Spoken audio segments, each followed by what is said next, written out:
En el 9º día de la investigación, la Unidad de Cuidado Intensivo de Adultos ha sido invitada a participar presentándoles este trabajo del que vamos a hablar a continuación, denominado Estudio Prospectivo Multicéntrico de Variabilidad de la Frecuencia Cardíaca medida con monitor ANI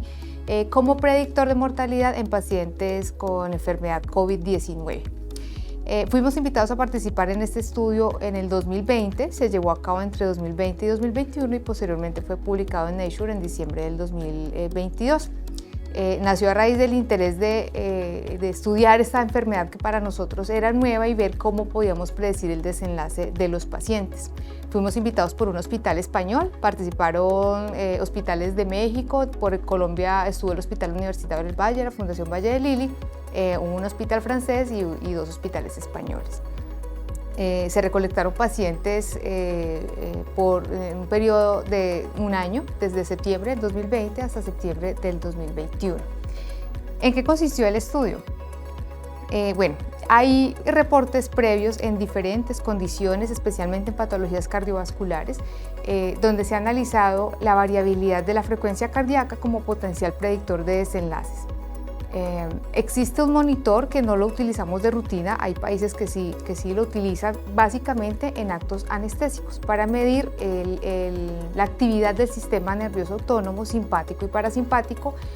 con este monitor que se denomina ANI,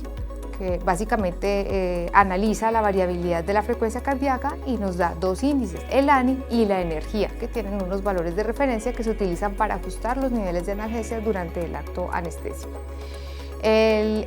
interés de utilizar este monitor en esta enfermedad, específicamente en pacientes críticos en unidad de cuidado intensivo y en ventilación mecánica, se da porque si bien la infección por SARS-CoV-2 afecta fundamentalmente el sistema respiratorio, también es conocido que puede afectar otros órganos, tanto por la respuesta inflamatoria tan severa que produce en sus fases iniciales como por invasión directa de los órganos. Y pues el sistema nervioso central está comprometido en esta situación y desde luego el sistema nervioso autónomo.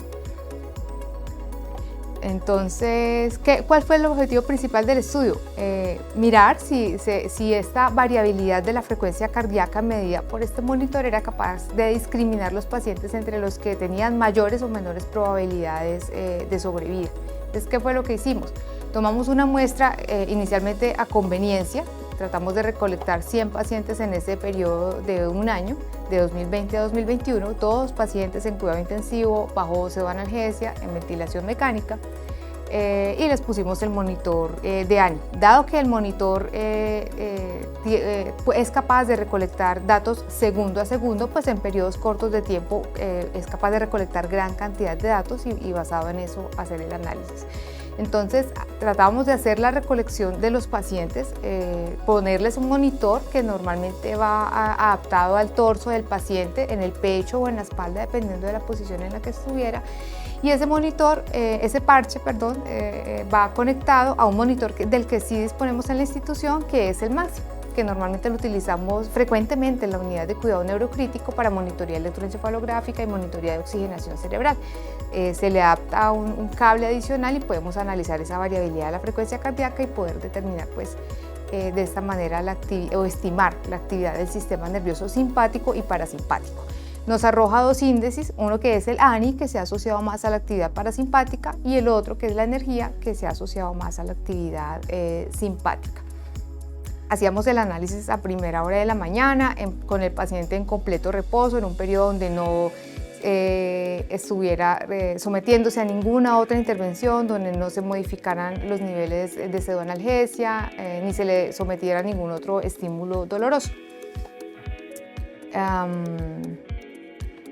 Y recolectamos además otra información del paciente, como sus comorbilidades, sus constantes vitales y todos los medicamentos que estaba recibiendo en ese momento, porque como análisis secundario pues también queremos determinar qué otros factores puedan estar asociados a mortalidad en estos pacientes. Ya en este momento, digamos, mucha de esa información se conoce, pero en ese momento, que era el primer año de la pandemia, no disponíamos de esa información. Bueno, Finalmente, en el año 2021 se lograron recolectar 112 pacientes en los 5 centros y se realizó el análisis por grupos ya a posteriores, dividiéndolos en sobrevivientes y no sobrevivientes. En total tuvimos 55 pacientes de los analizados vivos y 57 pacientes fallecidos. Ya les voy a mostrar también la tabla con las variables demográficas. Allí podemos ver que, como supimos también en el transcurso pues, del ingreso de los pacientes, una gran cantidad, la mayoría de los pacientes y los pacientes con más severidad eran los pacientes de género masculino, y así lo vimos también en esta cohorte de pacientes, donde también fue evidente que fue un factor asociado a más alta mortalidad. Dentro de otros factores que influyeron en la mortalidad a 30 días, que fue el objetivo que nos trazamos, mortalidad a 30 días, otros factores que influyeron, además del género, fue la edad. Los pacientes que estaban en el grupo de los fallecidos tenían en promedio 10 años más que los pacientes que sobrevivieron. En cuanto a sus comorbilidades, si bien porcentualmente podemos observar que en el grupo de fallecidos había más pacientes con enfermedad hepática y con inmunodeficiencias, el valor de P no alcanzó la significancia estadística porque pues, se trataba de una cohorte más bien pequeña, buscando estos datos pues, específicamente. De resaltar en esta segunda parte, que sigue siendo de la tabla 1, los medicamentos que se asociaron también con más mortalidad, probablemente no por el efecto per se del medicamento, sino porque el uso de esos medicamentos específicamente estaban asociados a la misma severidad de la enfermedad. Entonces, entre ese grupo estaban los pacientes que recibían bloqueo neuromuscular, los pacientes que estaban con soporte vasopresor, los pacientes que recibían antibióticos y los que tenían anticoagulantes. Por cierto, pues eran pacientes o que tenían embolismos o que estaban infectados, entonces pues tenían unas complicaciones adicionales a la enfermedad como tal de infección por SARS-CoV-2. Aquí, si pueden ver en la parte final de la tabla, tenemos los dos datos que nosotros estábamos midiendo con el monitor de analgesia, que era el ANI y la energía. El ANI, digamos, no estamos muy familiarizados con él porque no es ampliamente utilizado en la unidad de cuidado intensivo y de hecho no está validado para uso en la unidad de cuidado intensivo, pero sí para anestesia. Y con el análisis que él es capaz de hacer de la variabilidad de la frecuencia cardíaca, que la hace en milisegundos, en milisegundos, es capaz de discriminar frecuencias altas, frecuencias bajas y estimar el influjo que tiene el sistema simpático y parasimpático pues, en esa variabilidad.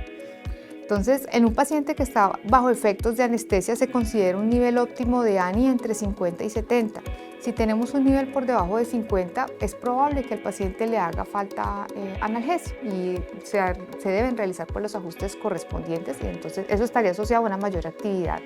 simpática. Y niveles por encima de 70 de ANI ya podrían estar más asociados a sobreanalgesia o dosis más altas de los que el paciente probablemente requiere para un momento determinado, y también de acuerdo a eso se deberían ajustar las prescripciones que tiene, es decir que con un ANI por encima de 70 tenemos más actividad o predominancia de la actividad parasimpática en ese momento, y al contrario la energía pues se ha asociado, como les decía al principio, pues más con la activación del sistema nervioso simpático. Por lo tanto, tener niveles más altos de energía por encima de 0.32, que es un índice pues, que maneja un rango muy diferente al de ANI, pero unos niveles por encima de 0.32, algunos reportes hablan de 0.4, pues se asocia a más actividad de este sistema nervioso simpático. Entonces, pues para resumirles, lo que nosotros observamos en ese estudio era que los pacientes que estaban en el grupo de mayor mortalidad tuvieron niveles de ANI por encima de 70, es decir que tenían predominancia del sistema parasimpático y niveles más bajos de energía comparado con el grupo que sobrevivió. Obviamente hay muchas variables pues, que pueden influenciar en este resultado, pero entonces después de hacer todos los análisis correspondientes, el análisis estadístico, hacer análisis univariados y multivariados pues, por todas las otras variables que se recolectaron, la conclusión que podemos sacar de este estudio es que los pacientes que tenían más mortalidad, al menos en el momento en el que hicimos la valoración, tenían mayor actividad del sistema parasimpático dado por un ANI más alto y menores niveles de energía dado por una actividad simpática más baja. Podría ser en teoría porque al principio o al inicio de la enfermedad hay una gran activación de respuesta inflamatoria, hay una gran activación del sistema nervioso autónomo y con el tiempo esos sistemas se van depletando. Entonces podríamos tener que el paciente en algún momento tiene agotadas sus catecolaminas o su capacidad de respuesta del sistema nervioso autónomo y eso puede ser predictor de mortalidad. Pero con el análisis, con los datos que logramos obtener, sí hubo una asociación entre mayores niveles de ANI y menores niveles de energía con respecto al riesgo de mortalidad a 30 días. Esa es la conclusión de nuestro estudio. Como les digo, en este momento no es un monitor que usemos ampliamente en unidades de cuidado intensivo, sí en anestesia. Y lo interesante es que también en el año 2022 e incluso en este año 2023 han salido varias publicaciones ya utilizando este mismo monitor, porque hay otros estudios que han estudiado la variabilidad de la frecuencia cardíaca basados en electrocardiogramas y análisis computarizados. Pero cada vez está saliendo más evidencia con respecto a este monitor y a la importancia que deberíamos tal vez darle a la variabilidad de la frecuencia cardíaca y a estudiar la actividad en algún momento determinado del sistema nervioso autónomo, simpático y parasimpático. Este fue nuestro equipo de trabajo, todos los que estuvimos en las unidades de SARS-CoV-2 y pues agradecerles a ellos también por la colaboración en el estudio.